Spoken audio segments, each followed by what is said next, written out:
Hi, I'm Jonathan Rogers, one of the game directors on Path of Exile 2. In Path of Exile 2, you can pick from one of 12 character classes. Each character has a combination of primary attributes that they focus on. Today, we'd like to show off a character who specializes in strength and intelligence, the Druid. In human form, the Druid is a spellcaster who channels the fury of nature on the battlefield, a walking natural disaster.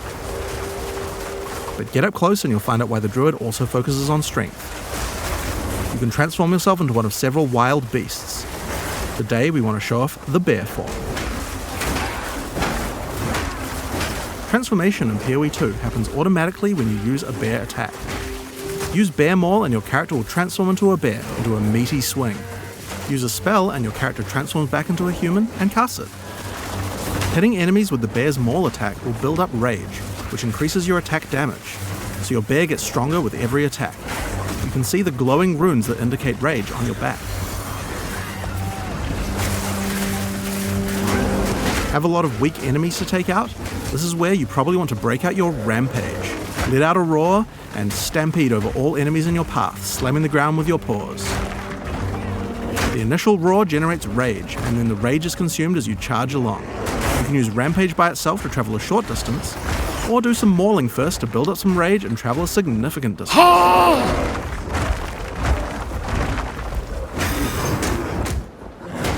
Now, while the bear is big and strong, this isn't a pure strength class. You don't have as much armor as a warrior would have. In order to protect itself from larger packs, you might want to consider a skill like Furious Slam. This skill is all about stunning rather than damage, so it's quite useful if you're mobbed by smaller monsters and just need to get out of there. Of course, like any PoE 2 character, you can always use a dodge roll to get out of danger. Since the bear is the slowest of the druid's forms, making sure the dodge feels reliable and can get you out of any situation is paramount.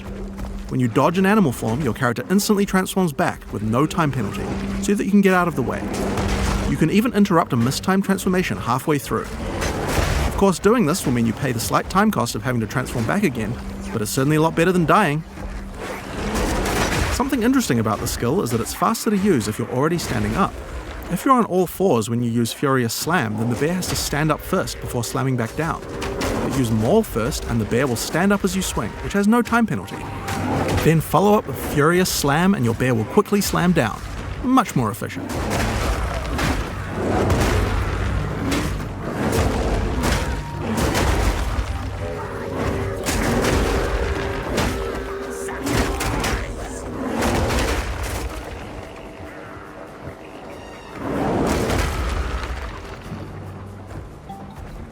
Next up, I want to talk about Ferocious Roar. Ferocious Roar is a bear meta skill gem. It allows you to take any Warcry skill that another class like the Warrior might use and allow you to use it as a bear. I'm going to take the Seismic Cry gem and socket it into Ferocious Roar. You can actually socket more than one Warcry and use them all together, but let's just stick to one for now.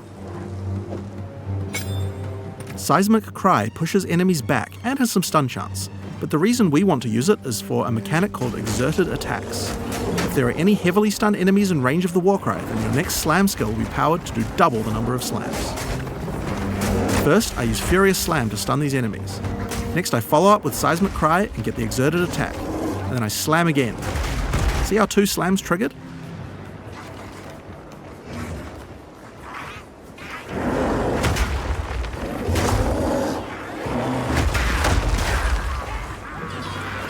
So, that's all well and good, but how about we try that again using Rampage?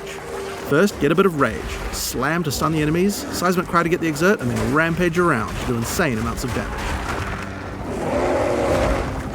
So we've covered some of the bear side of the druid, but how is he as a spellcaster? Now of course we want to maximize the amount of time you spend in your animal forms, so most of the spells targeted at the druid tend to be things that last a long time or provide tactical options on the battlefield. The first and probably simplest of these is Lightning Storm. Cast it on the ground and you get an area where monsters are continuously struck by bolts of lightning. The bolts don't do much damage, but they shock monsters, which is a debuff that increases all damage on them, meaning it's a great spell to use before going in as a bear. So, that's going to increase your damage, but as I mentioned before, the bear form of the druid could use some defenses as well. The bear in particular is the slowest attacking of the druid's forms. He hits hard, but if he gets swarmed too much, it will result in your death. That's why Tornado is so useful. Tornado sucks monsters in, allowing you to split up packs and deal with groups separately, or pin monsters in place and set up combos with your other skills. The Tornado doesn't really move big monsters much, so you can actually use it to separate a boss from its minions too. The Druid also has the ability to summon animal companions. This is another really useful defense because wolves can take aggro from you, keeping monsters away. In addition, the wolves howl as they are summoned, putting a temporary debuff on enemies that makes them more vulnerable to critical strikes, and giving you a reason to resummon them in combat. The last druid spell we're going to talk about today is Volcano. You can cast it quickly like this and it will spawn just a few projectiles. Or you can hold down the button to channel it for longer, which will make it fire a whole bunch of projectiles when it spawns, doing a lot more damage. The Volcano sticks around firing its little projectiles for a long time, so it's another good skill to cast before turning into a bear. Now, the reason you're going to want to turn into a bear after using Volcano is that any slam near the Volcano results in it spewing out even more projectiles.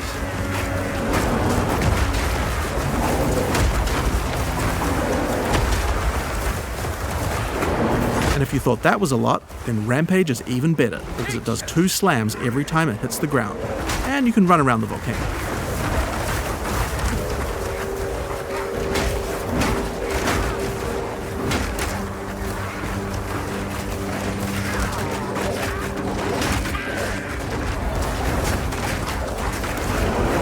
Now, if you've been paying attention, you might have realized that this is going to be extra good with Seismic Cry, which we were using earlier to double the number of slams. So, first we're going to cast Volcano. Then Furious Slam till you stun something, Seismic Cry to get the double slams, then Rampage around while the Volcano spews out a stupid number of projectiles. This combo would have been even better if we'd remembered to cast our Lightning Storm first, but getting time for that seems tricky. It would also have been nice if the monsters were affected by the crit debuff that my wolves do when I first summon them. This is where some meta gems to automate some elements can come in handy. Here's a gem called Cast While Channeling. If we add Lightning Storm to the skill, we can cast it automatically while we channel a Volcano as we set up our combo.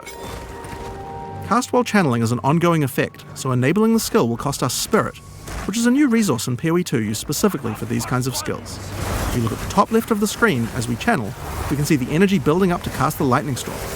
So long as we channel Volcano for long enough, the Lightning Storm will also be cast on the same targeted location. Currently, Cast While Channeling is active in reserving Spirit in both our human and bear forms. This means that any channeling skills we use as a bear technically will also cast the Lightning Storm. We can actually do this with Rampage right now, but it's not the best because we would prefer to stack the Lightning Storm on top of our Volcano, rather than just casting it randomly as we're rampaging around. We're also unnecessarily reserving Spirit in our bear form we could be using for something else, so let's fix that. I'm going to go into the skill options for the skill and disable it in my bear form. We showed at ExileCon how you could use skill options to control which weapon set to use when casting skills, but you can also use the same interface to enable or disable which buffs you would like to have active in your different weapon sets too, without having to recast them all the time, and shapeshifting counts as a weapon set. Now when I change to a bear, the effect and the spirit reservation goes away, and when I change back to a human again, it's back automatically.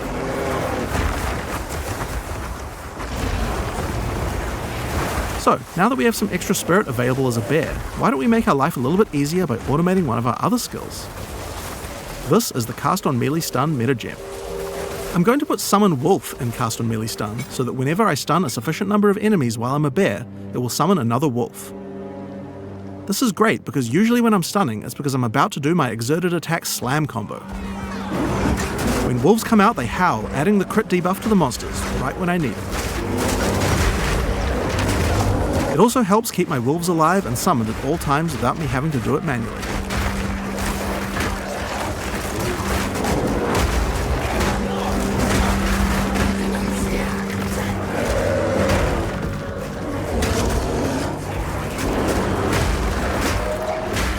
So, Last but not least, let's talk about the skill tree. At ExileCon, we showed how you could dual spec your character so that different weapons can use different passives.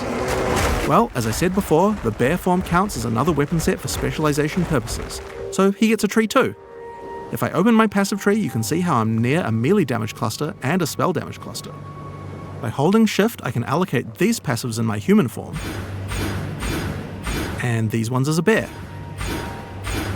Now, when I change between human and bear form, my passives reallocate automatically. So, here we are at the Blind Beast. The goblins have enslaved a huge behemoth and gouged out its eyes. Now they're sending it in to fight you while they watch. What have they done to this creature?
Suffering ends here. Shameful.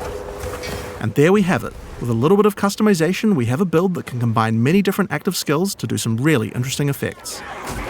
At the same time, your skill tree reconfigures automatically at the right time, and your buffs reconfigure automatically as well. You can even cast certain skills automatically. But we also haven't lost the dynamics of combat. Many skills interact with each other, and the ones you choose to use at any different moment depend a lot on what enemies you face or what situation you're in right at this moment. And at just the right time, you might be able to combine all your skills in one crazy combo, get some satisfying screen-covering spam, and do some crazy damage. Now, these are just some of the skills targeted at the Druid in PoE 2. We didn't even show you the wolf form yet. There's a lot more to play and experience, and we look forward to letting you guys try it out when we go into beta on June 7th. 내년 6월 7일에 나옵니다.